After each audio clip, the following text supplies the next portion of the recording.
A las 10:47 de la mañana del 14 de octubre de 1944, First Lieutenant Walter Eugene Brannan permanecía en los controles de un B-24 Liberate designado como Lucky Strike sobre los cielos de Alemania, observando cómo el tercer motor de su bombardero explotaba en una bola de fuego naranja que iluminó la carlinga como un pequeño sol.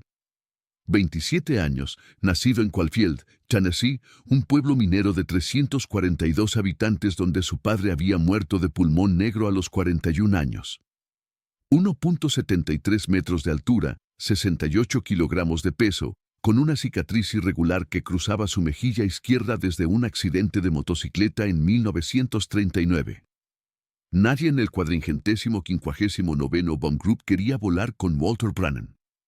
Los pilotos específicamente solicitaban que no lo asignaran a sus aeronaves.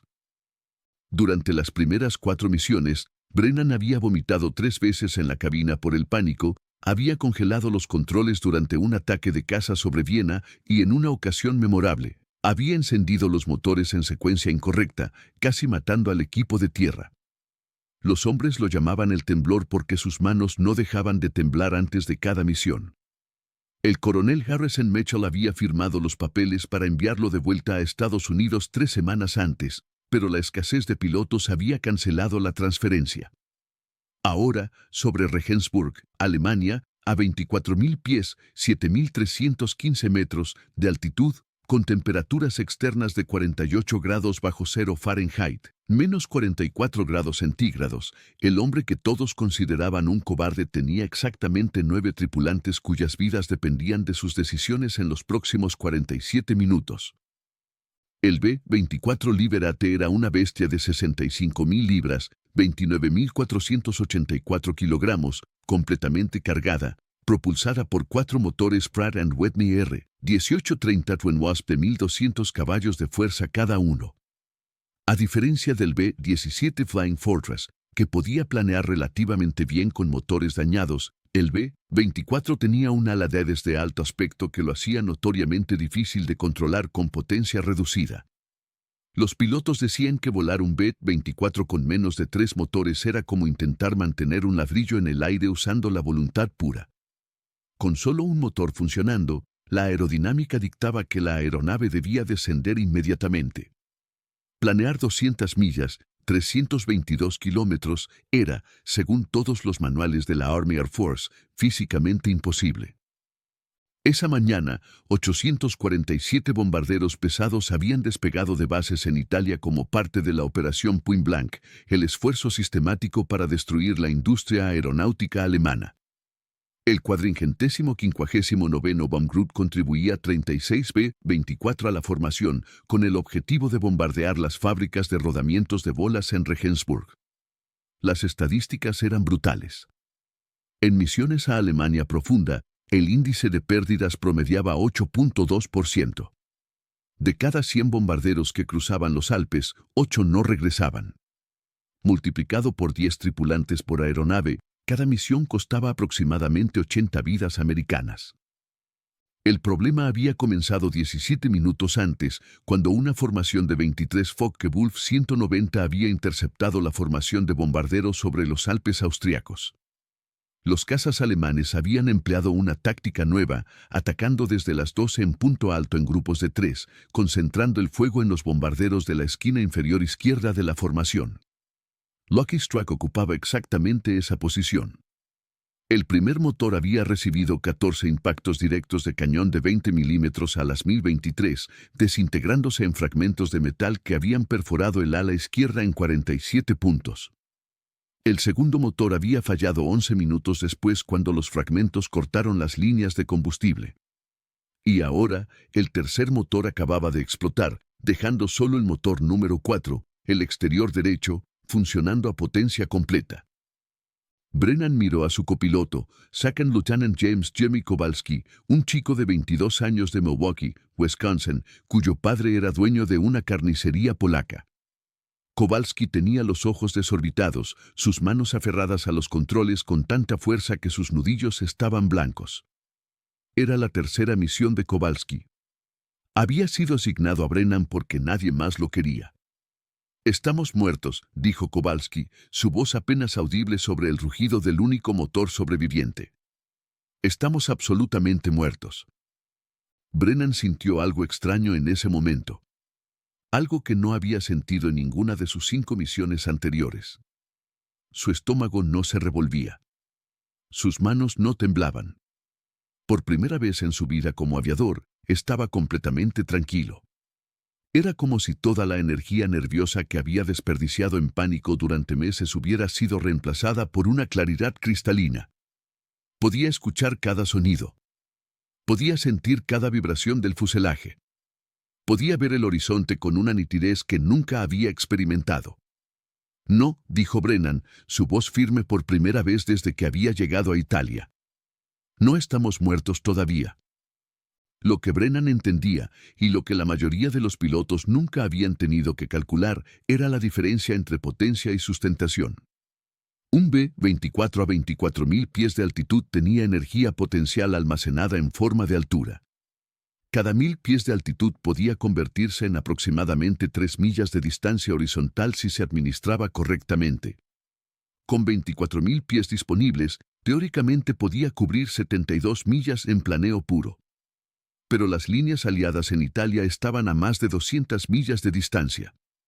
El motor número 4 producía 1.200 caballos de fuerza a potencia máxima.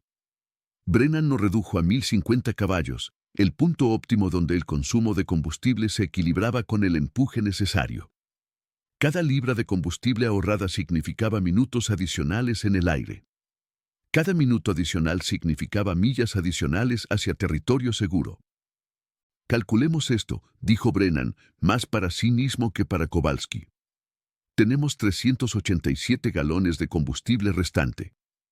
A consumo óptimo, eso nos da aproximadamente 2 horas y 14 minutos de vuelo. A 142 millas por hora de velocidad de planeo asistido, eso son 317 millas teóricas. Las líneas están a 212 millas. Kowalski lo miró como si hubiera perdido la razón. ¿Desde cuándo puedes hacer esos cálculos? Brennan no tenía una respuesta. En el entrenamiento, había fallado matemáticas de navegación 2 veces. Había necesitado tutorías especiales para pasar los exámenes básicos. Pero ahora, con la muerte como alternativa, los números fluían con facilidad sobrenatural. Lo que nadie sabía sobre Walter Brennan era que su pánico no venía de cobardía. Venía de imaginación. Podía visualizar cada forma posible de morir con detalle fotográfico. Cada misión era una tortura mental mientras su cerebro proyectaba escenarios de destrucción. Pero ahora, enfrentando el escenario real, ya no había nada que imaginar. La muerte estaba presente, tangible, medible. Y resultó que Walter Brennan funcionaba extraordinariamente bien cuando podía ver exactamente lo que enfrentaba. El ingeniero de vuelo, Technical Sergeant Robert Bobby Chen, un chino-americano de San Francisco de 29 años cuyo abuelo había construido el ferrocarril transcontinental, apareció en la cabina con sangre goteando de un corte en su frente. Chen era el hombre más experimentado a bordo, con 31 misiones completadas. Había volado con los mejores pilotos del grupo. Nunca había volado con Brennan. Tenemos fuego en el ala izquierda, cerca del fuselaje, informó Chen. Y el sistema hidráulico está al 23%. Eso significa que probablemente no tenemos flaps ni tren de aterrizaje cuando lleguemos, si llegamos. ¿Cuánto tiempo antes de que el fuego alcance el tanque de combustible principal?, preguntó Brennan. Chen calculó rápidamente. A esta velocidad de propagación, 47 minutos, tal vez 1 hora si tenemos suerte. Entonces tenemos 47 minutos para cubrir 212 millas. Eso requiere una velocidad promedio de 270 millas por hora. Estamos haciendo 142. Necesitamos perder altitud más rápido para ganar velocidad, pero eso reduce nuestra capacidad de planeo. Brennan pausa. Vamos a hacer algo que ningún manual recomienda.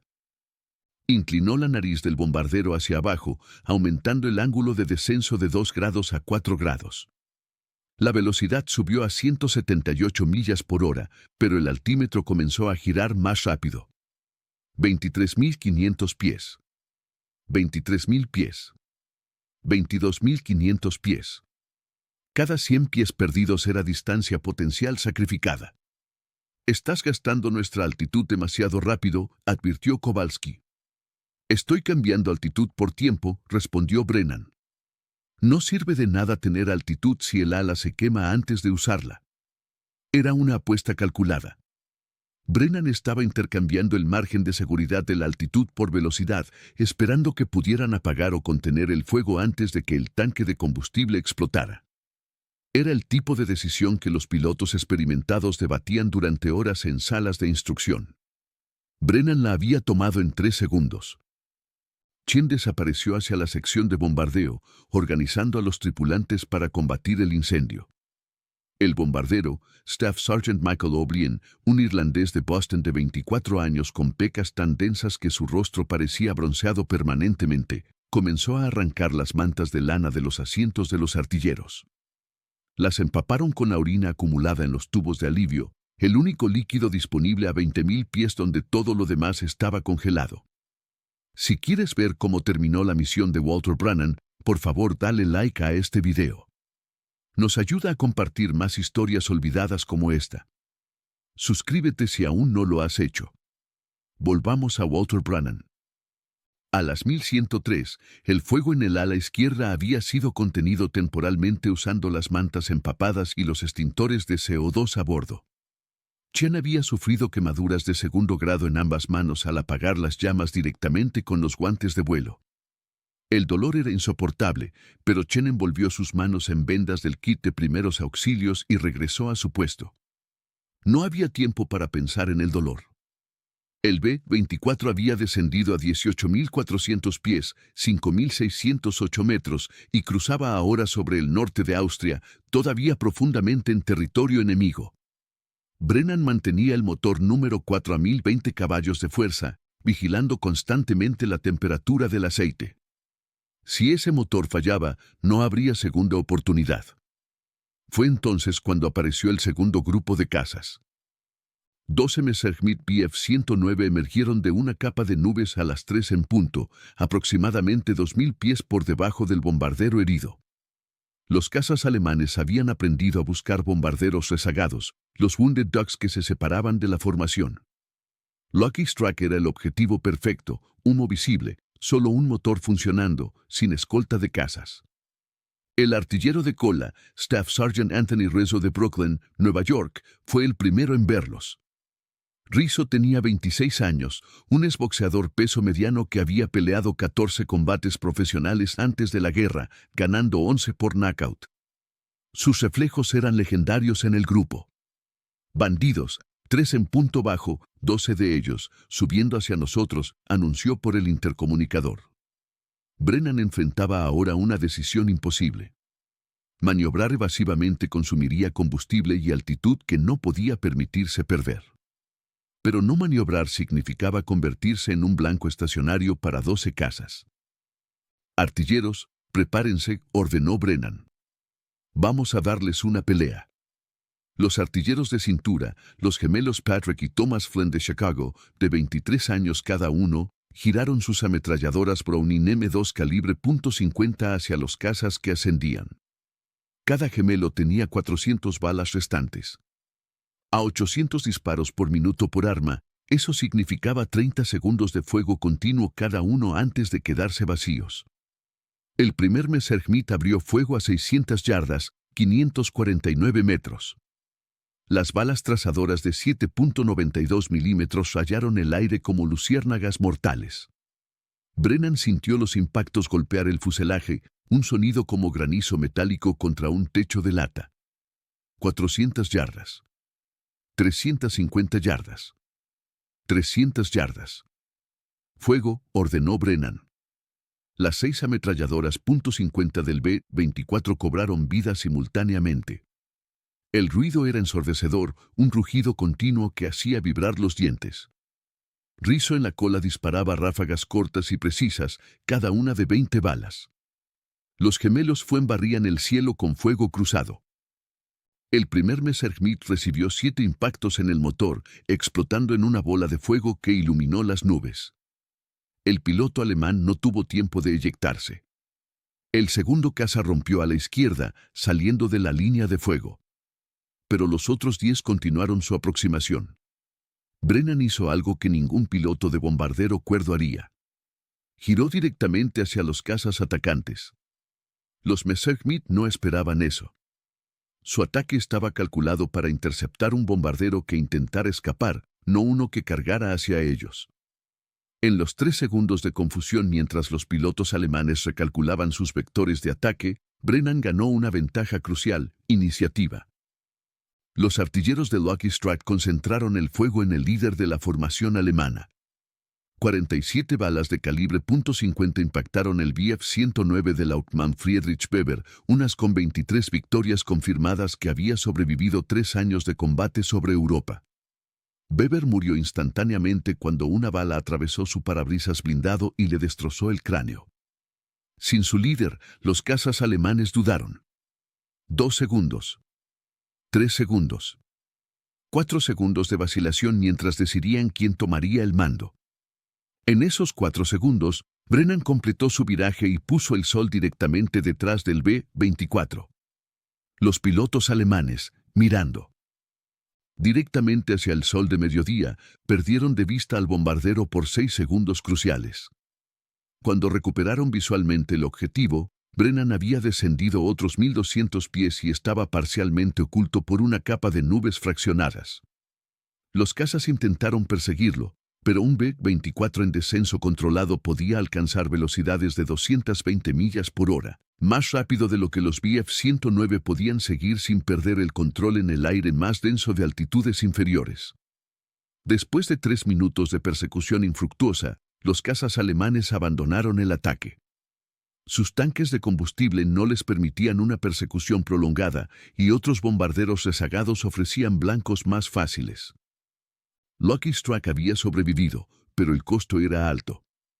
El fuselaje tenía ahora 127 agujeros nuevos de distintos calibres. El artillero de torreta superior, Corporal William Billy Anderson de Des Moines, Iowa, de solo 19 años, había recibido metralla en el hombro izquierdo y sangraba profusamente. El sistema de oxígeno en la sección trasera estaba dañado, forzando a los tripulantes a compartir máscaras. Brennan verificó sus instrumentos. Altitud, 16.200 pies. Combustible, 298 galones restantes. Distancia a las líneas aliadas, 167 millas. Tiempo estimado con el fuego potencialmente reiniciándose, desconocido. Pero había un problema nuevo.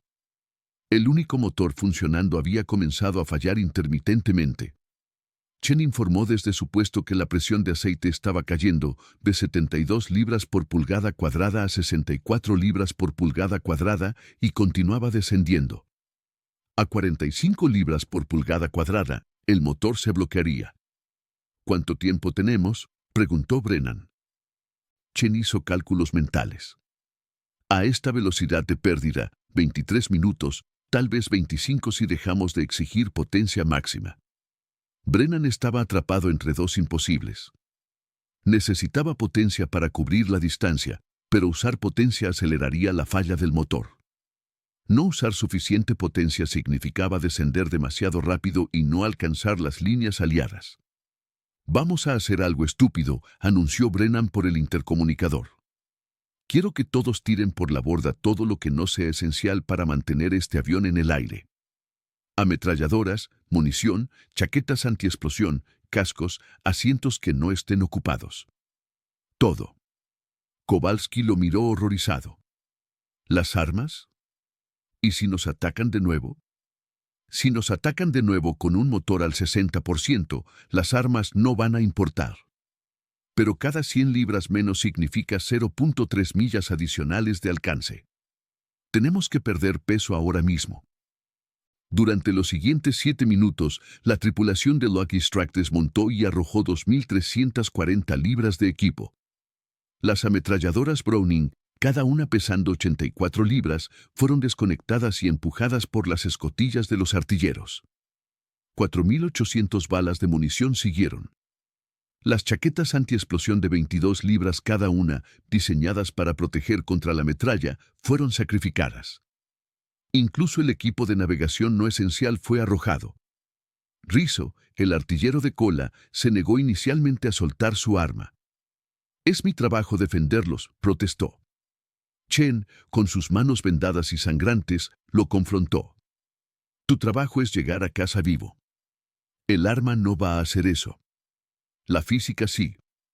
Rizzo finalmente cedió, empujando la Browning calibre .50 por la escotilla trasera y viéndola caer 16.000 pies hacia los Alpes austriacos. Con el peso reducido, el B-24 respondió inmediatamente. La velocidad de descenso disminuyó de 340 pies por minuto a 280 pies por minuto.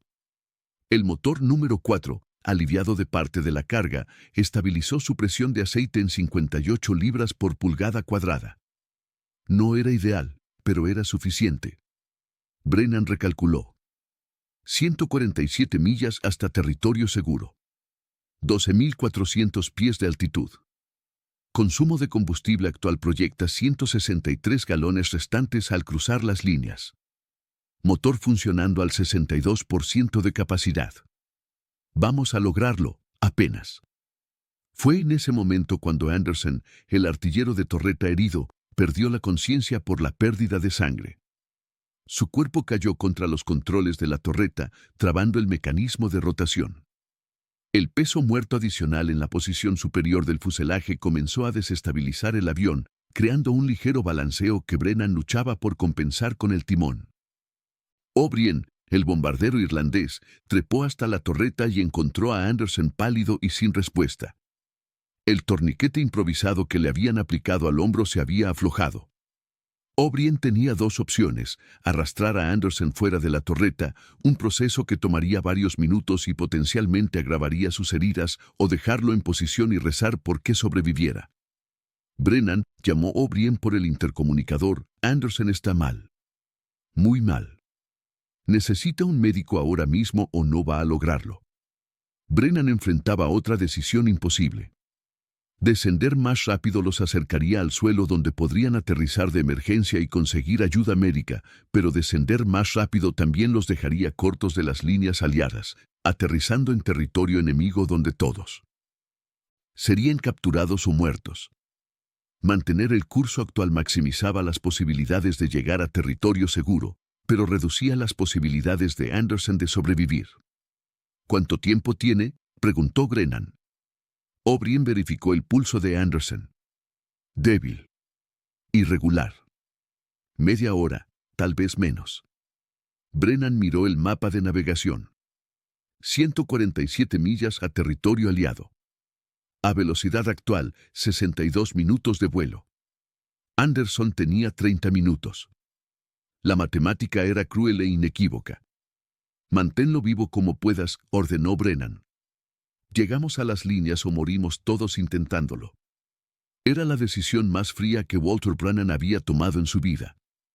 Estaba eligiendo conscientemente la supervivencia del grupo sobre la supervivencia garantizada de un individuo. El hombre que había vomitado de miedo durante 4 misiones estaba ahora calculando vidas como variables en una ecuación. O'Brien trabajó frenéticamente sobre Anderson, aplicando presión directa sobre la herida, hablándole constantemente para mantenerlo consciente cuando despertaba brevemente.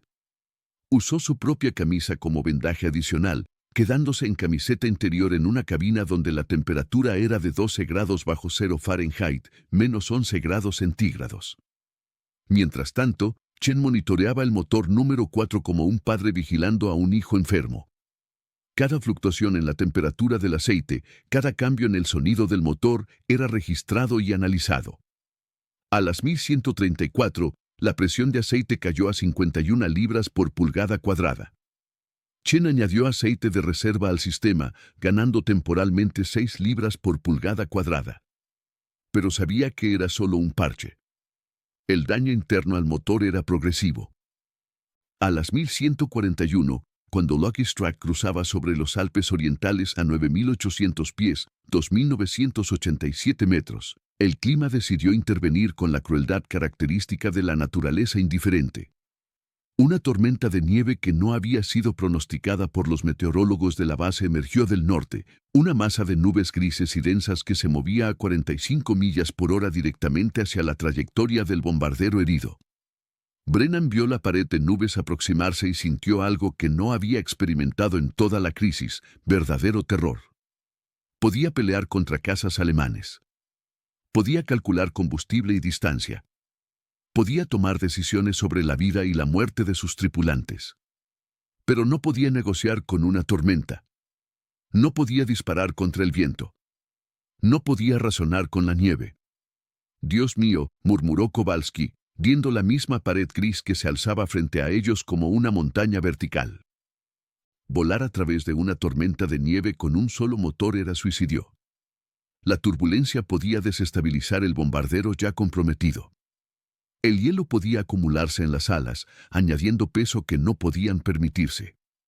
La visibilidad cero significaba que no podían ver las montañas que sabían estaban debajo de ellos, picos que alcanzaban los 10.000 pies en algunas áreas. Pero rodear la tormenta añadiría 67 millas a su trayectoria. 67 millas que no tenían en combustible. ¿Opciones?, preguntó Brennan a Chen. Chen apareció en la cabina, sus manos vendadas temblando ahora tanto por el frío como por el dolor. Ninguna buena.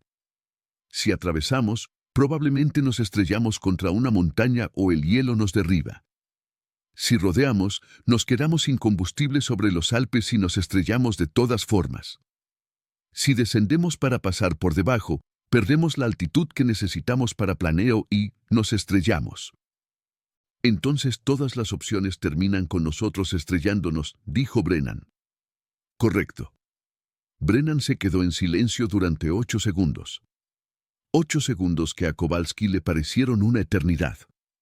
Luego, el piloto que todos habían considerado un cobarde tomó la decisión más audaz de la misión.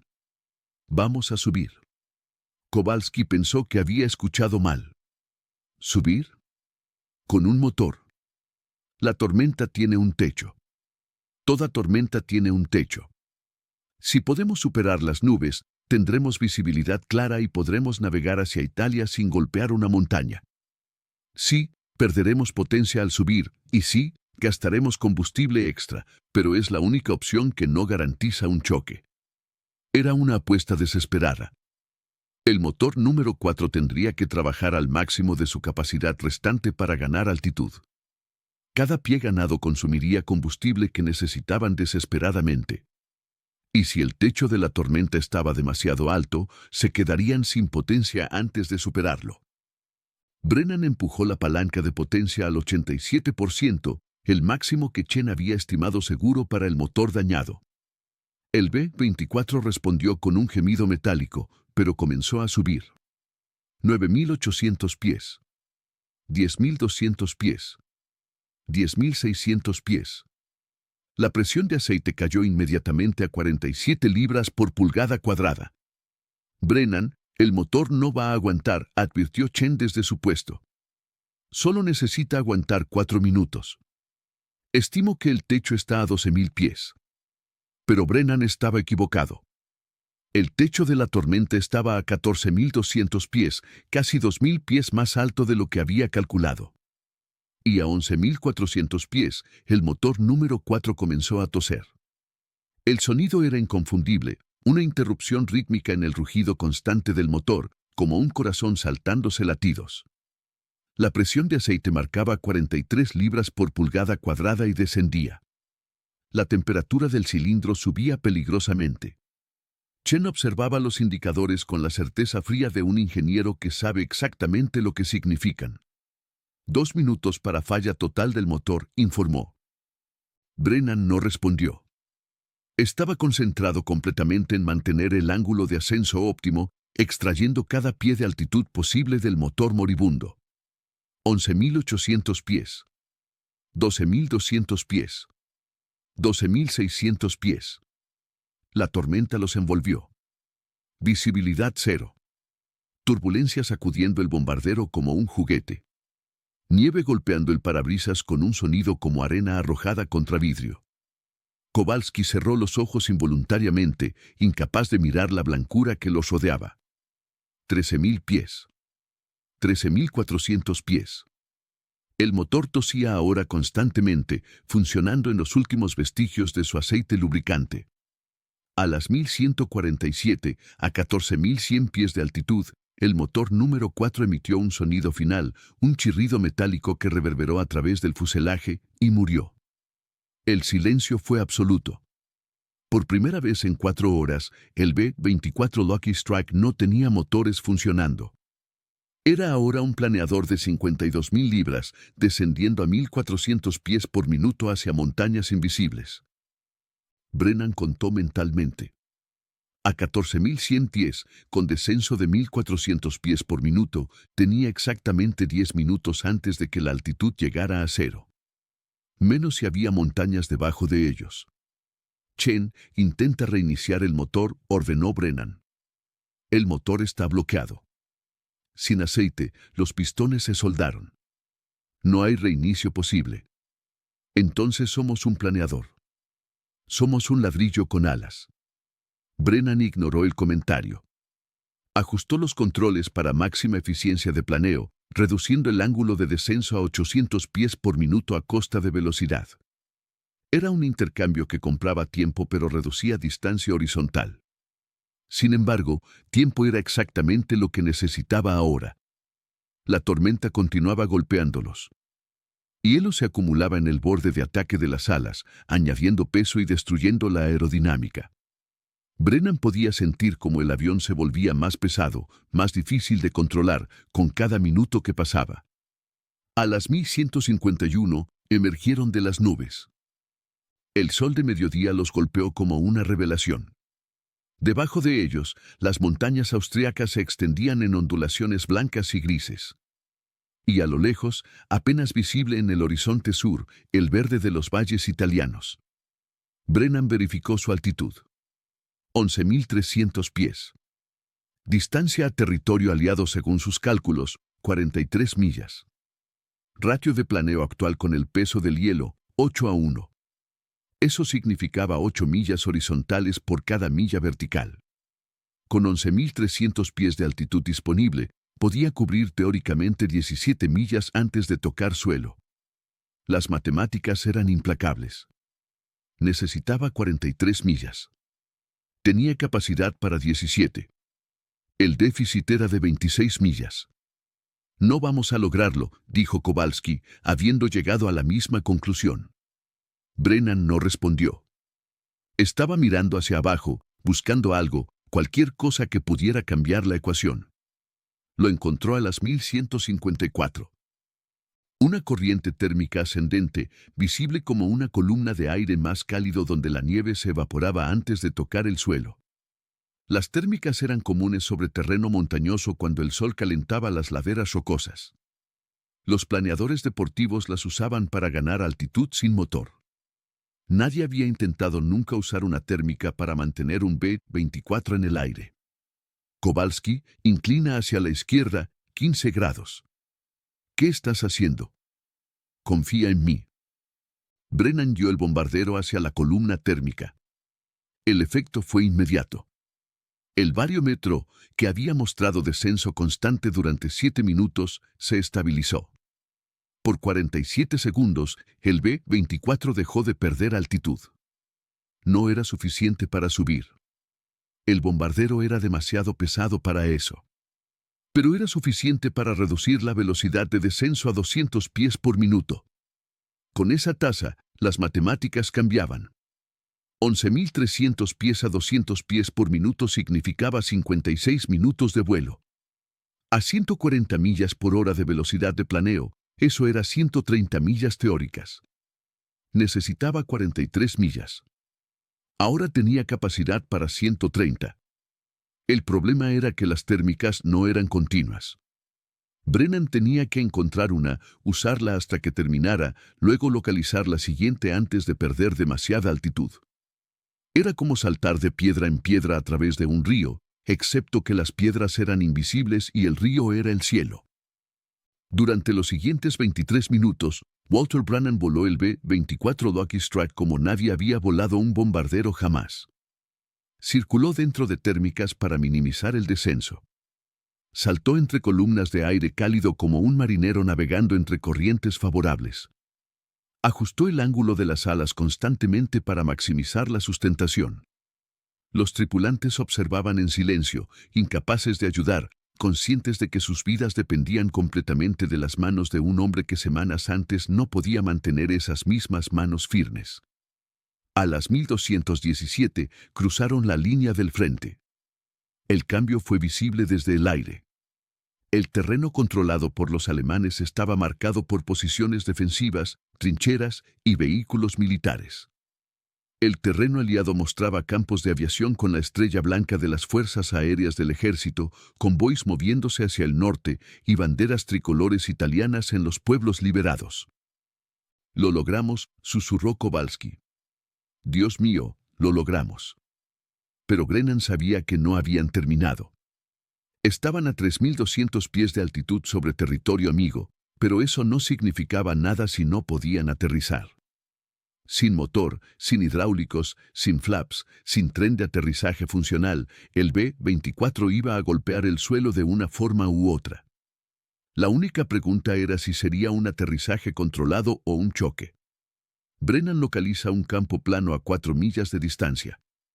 Hierba alta, sin árboles visibles, aproximadamente 2.000 pies de largo.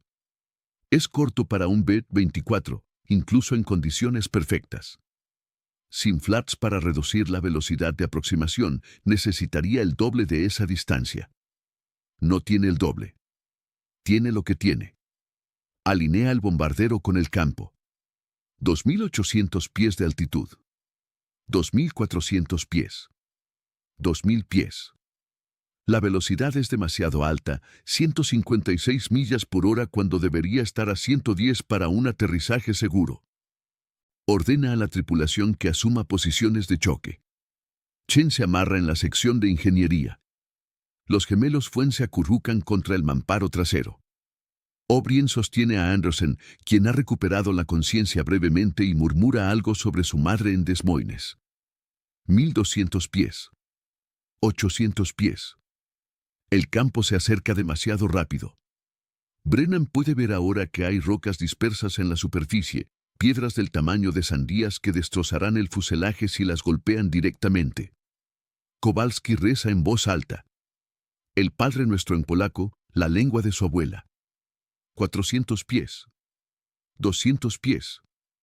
100 pies. Brennan levanta la nariz del bombardero en el último momento, convirtiendo la velocidad excesiva en sustentación temporal. El B-24 flota brevemente, perdiendo velocidad mientras gana segundos. Contacto. El vientre del bombardero golpea la hierba a 127 millas por hora. El sonido es apocalíptico, metal contra tierra, aluminio desgarrándose, remaches saltando como balas. Brennan pierde el control inmediatamente cuando el morro se clava en el suelo y el avión comienza a girar. La rotación dura 4 segundos que se sienten como 4 horas. El mundo gira fuera de las ventanas. Metal grita. Alguien grita. Tal vez todos gritan. Cuando el movimiento se detiene, Lucky Strike descansa sobre su costado izquierdo, el fuselaje fracturado en 3 secciones, humo saliendo de media docena de puntos. Pero no hay fuego. No hay explosión. Brennan cuelga de sus correas de seguridad, desorientado, con sangre corriendo por su frente desde un corte en el cuero cabelludo. Puede escuchar gemidos a su alrededor. Gemido significa vida. Gemido significa que alguien sobrevivió. Se suelta las correas y cae sobre lo que era la pared lateral de la cabina, ahora convertida en suelo. Kowalski está inconsciente pero respirando. La sangre en su rostro es superficial, de la nariz rota por el impacto. Brennan gatea hacia la sección trasera, llamando nombres. Chen. O'Brien. Rizzo. Flynn. Anderson. Respuestas llegan. Confusas, doloridas, pero respuestas. De los 10 tripulantes que habían despegado esa mañana de Giulia, Italia, 10 estaban vivos cuando el B-24 Lucky Strike se detuvo en un campo de heno a 12 millas al norte de Florencia. Anderson, el artillero herido, sobreviviría por 3 horas más hasta que una ambulancia del ejército lo transportara a un hospital de campaña donde los cirujanos le salvarían la vida. Perdería el brazo izquierdo, pero viviría para ver a sus nietos. Chen sufría quemaduras de segundo y tercer grado en el 15% de su cuerpo, pero se recuperaría completamente después de 4 meses de tratamiento. Los gemelos Fuen tenían costillas rotas y contusiones múltiples. Kowalski tenía una conmoción cerebral severa que lo mantendría en el hospital durante 6 semanas. Brennan tenía 14 puntos de sutura en la cabeza, un esguince en la muñeca izquierda y hematomas que cubrían el 30% de su cuerpo. Pero todos estaban vivos. Lo primero que hizo Walter Brannan después de confirmar que su tripulación había sobrevivido fue caminar hasta un árbol cercano, sentarse bajo su sombra y encender un cigarrillo Lucky Strike, la marca que le había dado nombre al bombardero. Un granjero italiano que había corrido hacia el sitio del accidente lo encontró allí, fumando tranquilamente mientras el metal humeaba detrás de él. «Americano», dijo el granjero, señalando el avión destruido. «Molto pericoloso». Brennan asintió, exhaló humo y respondió en el italiano fragmentado que había aprendido en sus semanas en Italia. «Sí. Muy peligroso. Necesito otro cigarrillo». Era una escena absurda. Un hombre que acababa de pilotar un bombardero sin motores a través de 200 millas de territorio enemigo, sobreviviendo casas, tormentas y un aterrizaje de emergencia, sentado casualmente fumando como si estuviera en un descanso de almuerzo. Pero esa fue la imagen que los periódicos capturaron cuando los corresponsales de guerra llegaron al sitio 3 horas después. Walter Brannan, el piloto que nadie quería, fumando bajo un árbol italiano junto a los restos de un bombardero que había volado 200 millas sin motores. La historia se propagó rápidamente. El Stars and Stripes, el periódico del ejército, publicó un artículo titulado The Glider Pilot que exageraba algunos detalles pero capturaba la esencia del vuelo. Los reporteros describieron a Brennan como un as del aire, ignorando completamente su reputación previa como el peor piloto del escuadrón. El coronel Mitchell, el mismo oficial que había firmado los papeles para enviar a Brennan de vuelta a Estados Unidos, ahora lo nominaba para la Distinguished Flying Cross. La ironía no escapó a nadie en el 459º Bomb Group. «Hace un mes querías enviarlo a casa», comentó el mayor Thompson, oficial ejecutivo del grupo. «Ahora lo estás nominando para una medalla». Michie se encogió de hombros. «Hace un mes, no sabía lo que podía hacer bajo presión real. Ninguno de nosotros lo sabía, incluyendo él». La ceremonia de condecoración tuvo lugar el 3 de noviembre de 1944 en la base aérea de Julia. El general Nathan Twining, comandante de la 15ª Fuerza Aérea, colocó personalmente la Distinguished Flying Cross en el uniforme de Brennan. Las fotografías muestran a un hombre incómodo, mirando hacia abajo, claramente deseando estar en cualquier otro lugar. Después de la ceremonia, Brennan fue abordado por un periodista de la revista Life que quería hacer un artículo extenso sobre el vuelo. Brennan rechazó la entrevista. «No fui un héroe», dijo. «Solo hice matemáticas. Las matemáticas nos salvaron. No yo». Era una declaración que confundía a todos los que la escuchaban. Los héroes no hablaban de matemáticas. Los héroes hablaban de coraje, determinación, amor por la patria. Pero Brennan insistía en que su supervivencia había sido producto de cálculos fríos, no de valentía. Lo que Brennan no podía explicar, y lo que tal vez ni él entendía completamente, era que su capacidad para hacer esos cálculos bajo presión extrema era precisamente lo que lo hacía extraordinario. Cualquiera podía hacer matemáticas en una sala de clase. Hacerlas mientras tu avión se desintegraba a 20.000 pies sobre territorio enemigo requería algo más que inteligencia. Requería el tipo de calma que solo emerge cuando un hombre acepta completamente la posibilidad de su propia muerte. Brennan voló 7 misiones más después del incidente, todas sin incidentes significativos. Su reputación había cambiado completamente. Los pilotos que antes lo evitaban ahora solicitaban específicamente volar en formación con él. Los nuevos tripulantes eran asignados a su aeronave como parte de su entrenamiento. «Si puedes volar con Brennan», decían los veteranos, «puedes volar con cualquiera». Pero algo había cambiado en Brennan también. El hombre que había regresado del vuelo de 200 millas no era el mismo que había despegado esa mañana. Había visto algo sobre sí mismo que no podía olvidar, y esa visión lo perseguía de maneras que no podía articular. La guerra terminó para Walter Brennan el 8 de mayo de 1945, cuando Alemania se rindió. Regresó a Estados Unidos en un barco de transporte que tardó 14 días en cruzar el Atlántico. Llegó a Nueva York el 2 de junio de 1945, un día lluvioso donde ningún familiar lo esperaba en el muelle. Su madre había muerto de tuberculosis en enero de 1945, mientras él volaba misiones sobre Europa. Brennan regresó a Caulfield, Tennessee, al pueblo minero donde había crecido. La casa de su infancia estaba vacía, vendida para pagar las deudas médicas de su madre. Tenía 28 años, una Distinguished Flying Cross en una caja de cartón y ningún lugar donde vivir. Los primeros meses fueron difíciles. Brennan encontró trabajo en la mina de carbón donde su padre había trabajado hasta morir.